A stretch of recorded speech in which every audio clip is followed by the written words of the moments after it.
So we're moving up the spine a little bit now to the fifth chakra, the Vishuddha chakra at the base of the neck, just inside, in the center.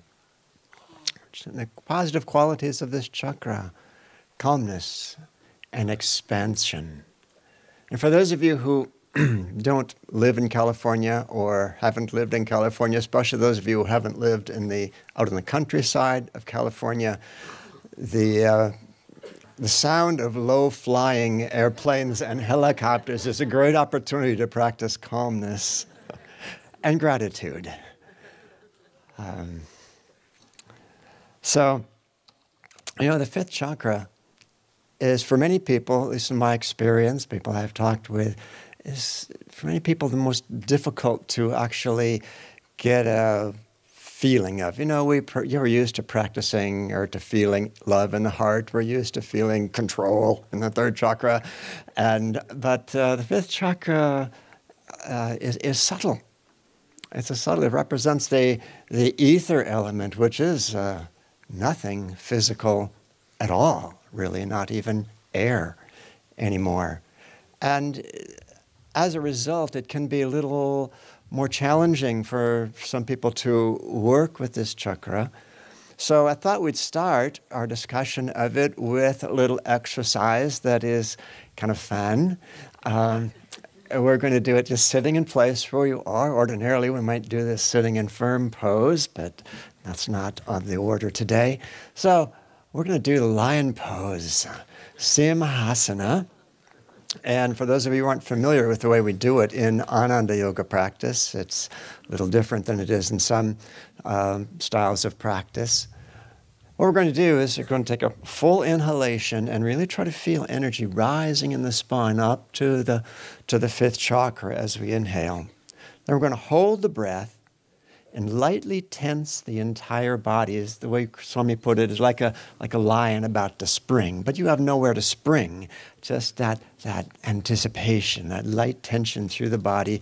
Throw the tongue out and down, and eyes wide open, but gazing downwards. So it's like the energy coming up from below, but your tongue and your eyes are sending energy down from above to converge at the fifth chakra.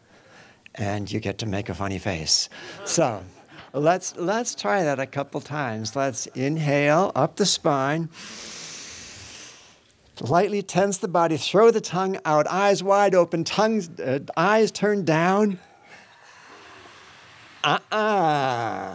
We are holding the breath. Because if you make the sound, you're dissipating your energy, is the very thing that people are prone to do around fifth chakra. It's a chakra of negative quality, of restlessness, of scattering of energy. And we want to do exactly the opposite. So this time we're going to do it the way Swami taught it, which we're going to hold the breath and really concentrate that energy in the Vishuddha chakra, in the center of calmness and expansion, and feel the difference. Let's inhale. Hold, tongue out, eyes down. Concentrate the energy. Feel the difference. Exhale when you need to. And let's do it one more time. This time we'll add the affirmation for Simhasana. Let's inhale. Hold, tongue, eyes. I purify my thoughts, my speech, my every action. Repeat it several times. I purify my thoughts, my speech, my every action. I purify my thoughts, my speech, my every action. And let the breath out once again. And wipe your chin. But just close the eyes for a moment and see if you can tune in to feel a sense of energy there at the base of the neck, inside. It's the Vishuddha chakra.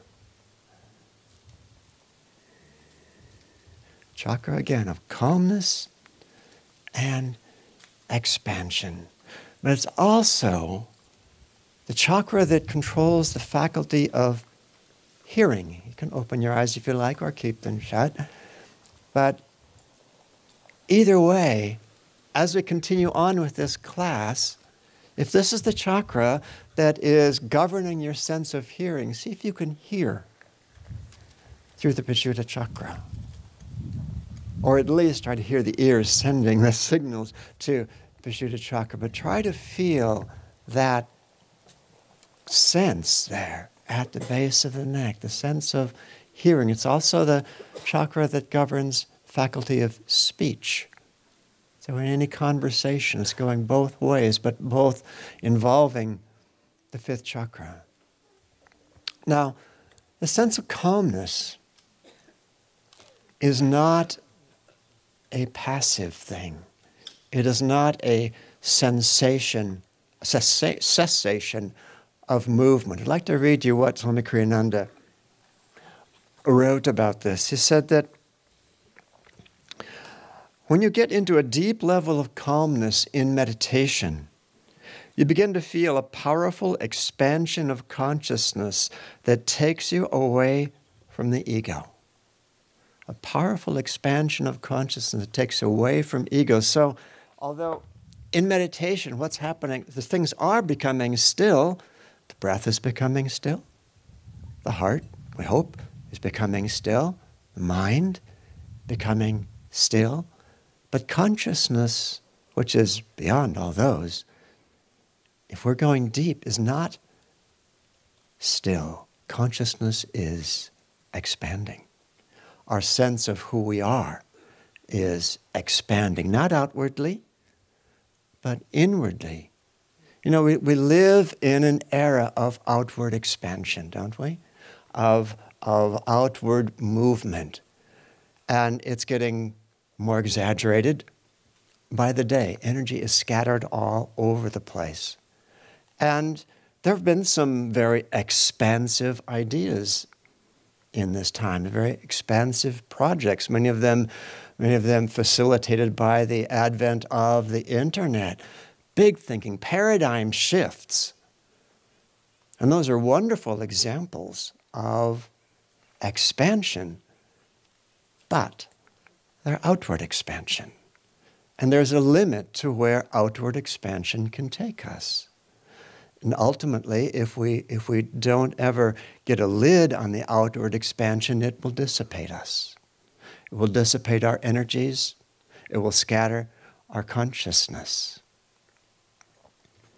But you know, there's also something else happening in this day and age. As we're, most of us here are familiar with the pattern of the yugas and how we're in an ascending age now, an age of energy, an age that is propelling us to be bigger, really. But that outward propulsion is also, to a great degree, greater than I think a lot of us appreciate, balanced by an inward expansion. I doubt that any time in recorded history have there been so many people who are dedicating their lives to helping other people. I really don't think so.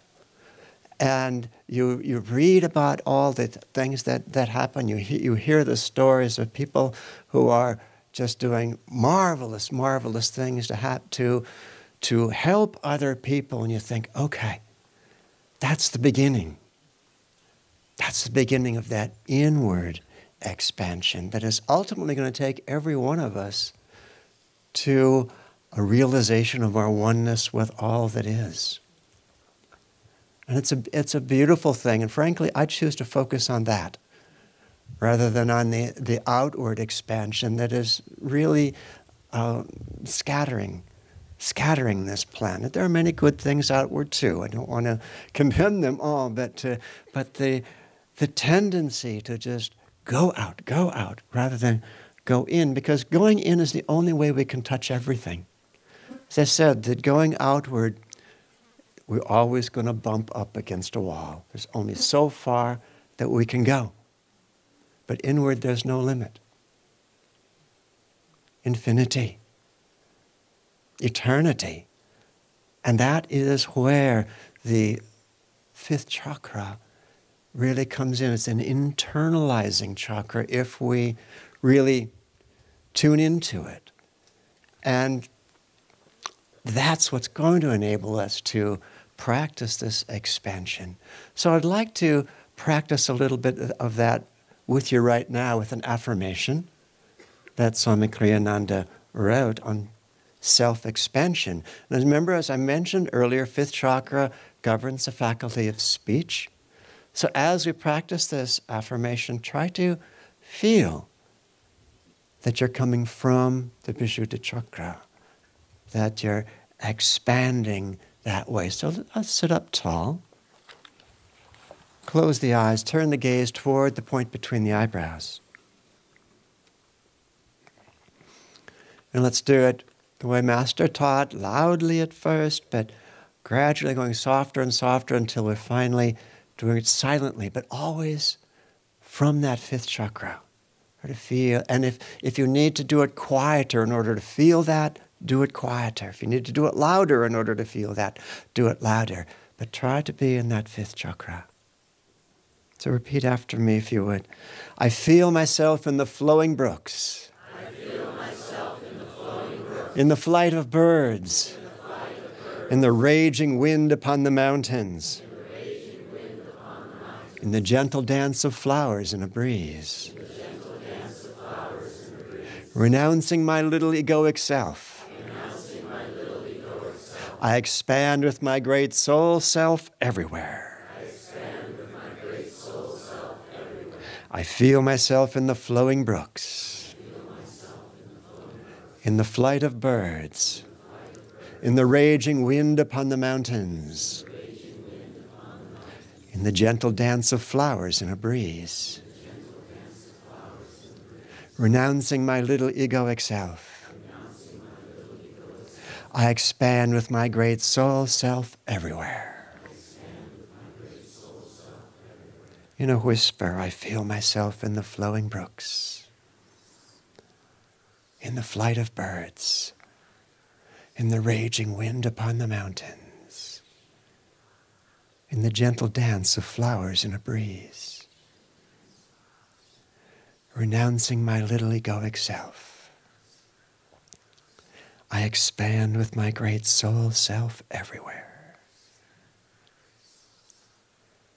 Silently along with me, I feel myself in the flowing brooks, in the flight of birds, in the raging wind upon the mountains, in the gentle dance of flowers in a breeze. Renouncing my little egoic self, I expand with my great soul self everywhere. I feel myself in the flowing brooks, in the flight of birds, in the raging wind upon the mountains, in the gentle dance of flowers in a breeze. Renouncing my little egoic self, I expand with my great soul self everywhere.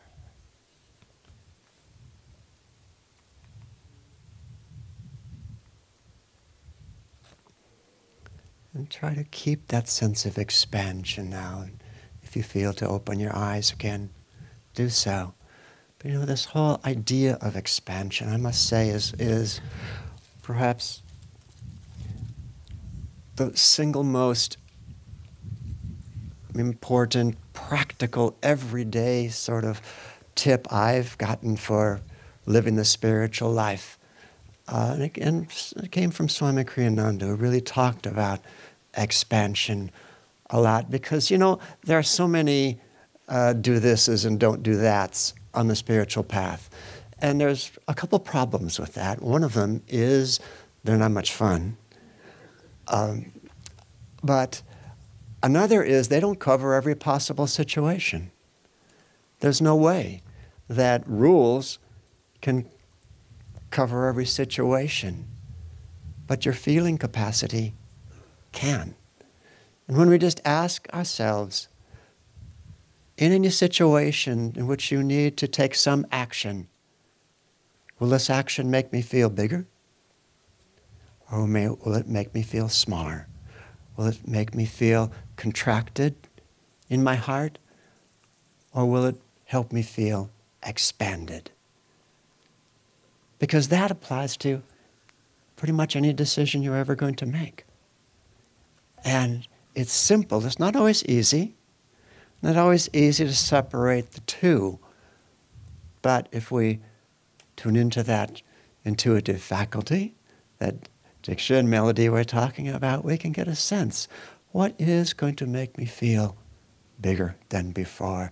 Not egoically bigger, but freer. Okay? Less trapped in this sense of limitation. You know, I've always admired, as so many others have, President Abraham Lincoln. And, you know, his master said he was a great yogi who incarnated out of compassion for the slaves in America. He incarnated to free them. And you don't see a lot of that yogic influence in his life in the sense of anything outward. But I've always loved somebody asked him what was his religion. And he was so down to earth and so direct and at the same time so yogic. And he said, when I do good, I feel good. When I do bad, I feel bad. That's my religion. And I just think that's so beautiful, and it's so much to the point. When we do good, we do feel good. We do feel larger. I always remember, well, no, I don't remember. I was told after the fact, well after the fact, decades after the fact, that my father, who was not an overtly spiritual man, really, but he was covertly spiritual, more through his actions. His greatest delight in life was helping somebody else realize more of their own potential. And I remember hearing one time there was he was a serial small business entrepreneur, and at one point he had a laundromat, and at one point there was a young man walking past the laundromat, a classmate of one of my brothers, and this is a man who really wasn't much of an achiever of anything in particular, and he was quite a bit handicapped. He had been in a very, very severe auto accident where 3 other people had actually been killed, and he'd been badly, badly injured, long recovery time. And my father, who my brothers, who were his classmates, didn't even know that my father knew of his existence, except from a newspaper article after the auto accident. His name was Harold Decker. And one day, Harold Decker was limping outside past the laundromat, and my father just stepped out, and he said, "Decker, come in here." The guy thought, "What?" So he walked in, he said, "What are you going to do with your life?" And my father was a man of ideas. He loved ideas. He loved sharing ideas. He loved expansive ideas. And he said, "I think you have very good interpersonal skills." Come on, really? He said, "Yes, and I'm going to arrange an appointment with you for you to go up to," we were in Minnesota at that time, small town Minnesota, up to Minneapolis, 3-4 hours away, and meet a city planner there. And he arranged it for him. He arranged it to go up to meet the city planner, and lo and behold, he became the city planner for Phoenix, Arizona, later in his life. He had, and earlier in his serial entrepreneurship, he had owned and run a Ben Franklin store, which was not like the Ben Franklin store in Grass Valley, which is all about arts and crafts. It was what was called then a variety store, also called a dime store, because lots of things only cost a dime, I guess. I sort of lost touch with that era when things only cost a dime. But one of his favorite our favorite seasons was the Christmas season. He'd order lots and lots of toys because he just loved to see kids with toys. And we had 5 kids in our family, and our job was to demonstrate the toys to to move the toys out of that store. But something that I never really realized until I think really after my father had passed is that my father was never home on Christmas Eve. He was never home on Christmas Eve. And he should have been home because the state law at that time was that stores had to close 5 o'clock. And so we knew his store was closed, but we had about 10 people living in the house all the time, so one missing wasn't that big of a deal. It was only later that I found out what he did on Christmas Eve was that he took all the toys that hadn't sold. He wrapped them and took them and left them on the doorsteps of people who he was pretty sure couldn't afford to buy toys for their kids. That was what he was doing. And he never talked about it, never even mentioned it. None of us kids knew it. Only my mom knew about it.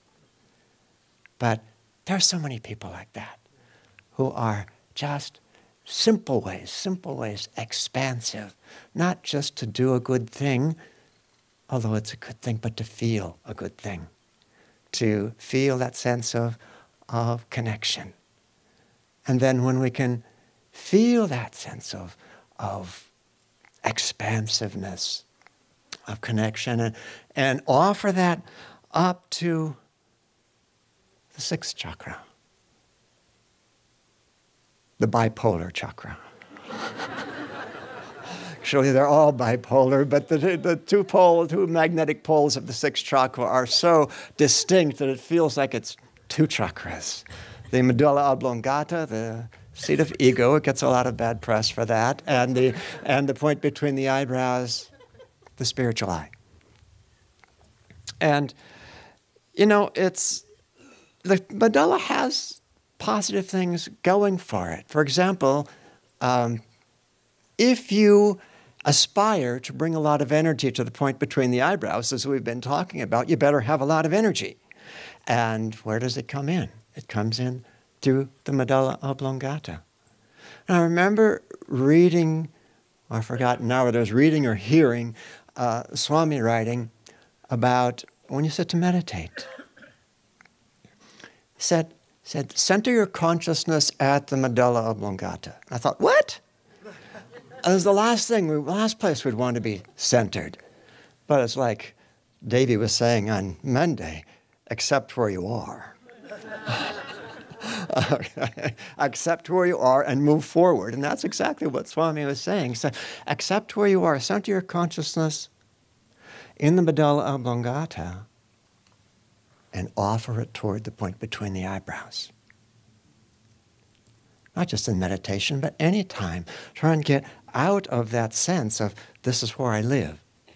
And Swami would say, you're defined not by your current state. You're not defined by what you've done or your talents, your skills. You're defined by your aspirations. And we all want to be defined by that spiritual eye, because that's our aspiration, that ceaseless bliss of our own true nature that has its center in our bodies, at least, at the point between the eyebrows. And I've played with this over time when I first heard it and just tried to recognize where in my brain is the activity happening. And this is not very hard. You don't need a functional MRI to do this. All you got to do is just pay attention a little bit. And if you're at all like me, you'll find that if you're daydreaming or if you're fantasizing about your as yet unrecognized greatness, that the activity in your brain is way back here around the medulla oblongata, right? And if you're just even a little bit awake, engaged with what you're doing, it's further forward. And if you're focusing on God or some divine quality, it's way far forward. It's been the most helpful tool to not have to lug around a functional MRI machine to really understand where I'm coming from and to try and come more and more from the spiritual eye, that, Master said the fastest way to grow spiritually is to keep your consciousness at the spiritual eye. And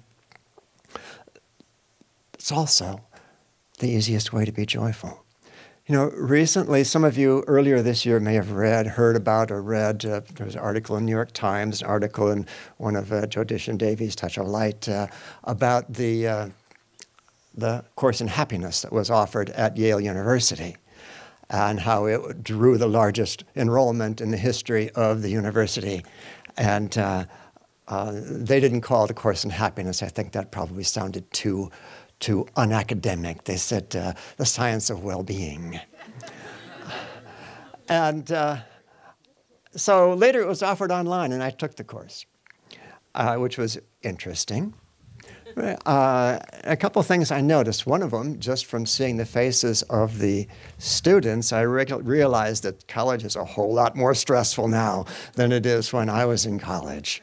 Unhappy faces. I hope they were just being serious and attentive. But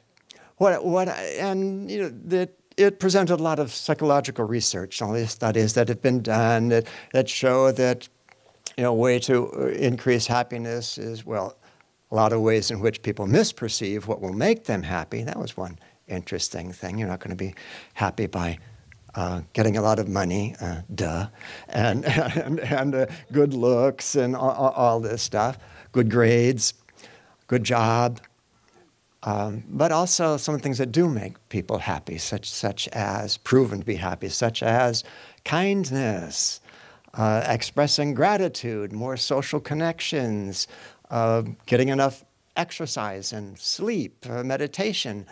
But what was interesting, what really struck me about this is not any of the results, which are, again, I think we all know about that. I hope we all know about that here, was that this is all statistical. How do these studies happen? Well, they take two groups of people, and one group does something and the other group doesn't.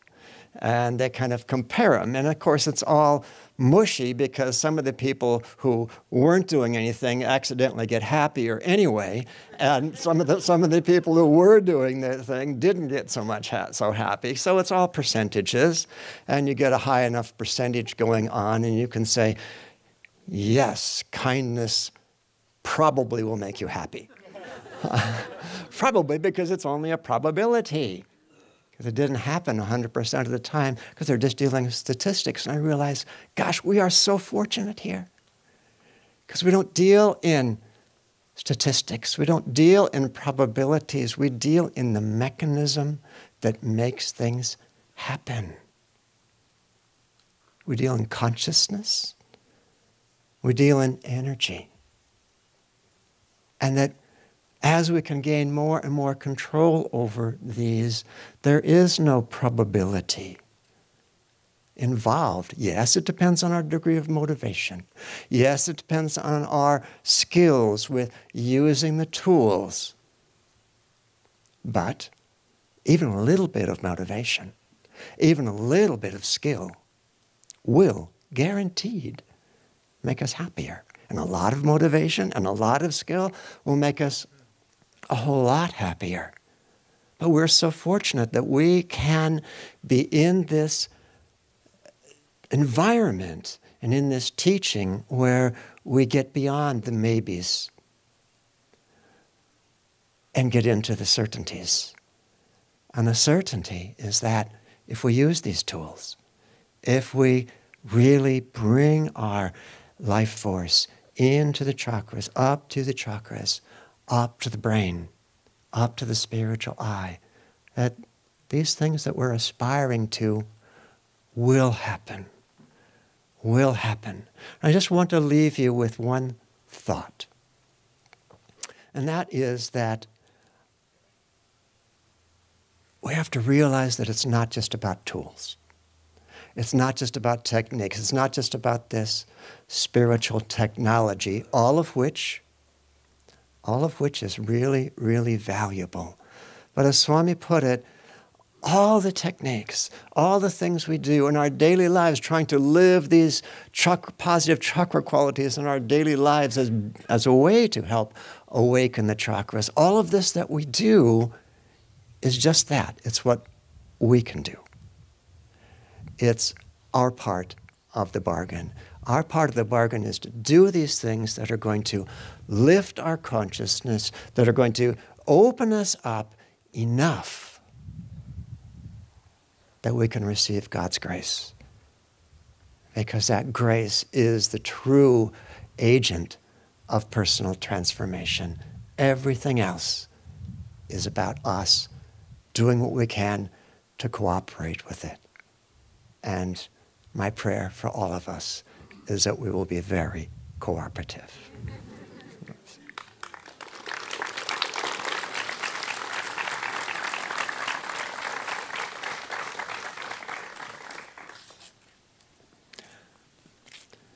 So let's close our class this morning by chanting Om 3 times. Really feel that you're broadcasting from any chakra that you want to broadcast from.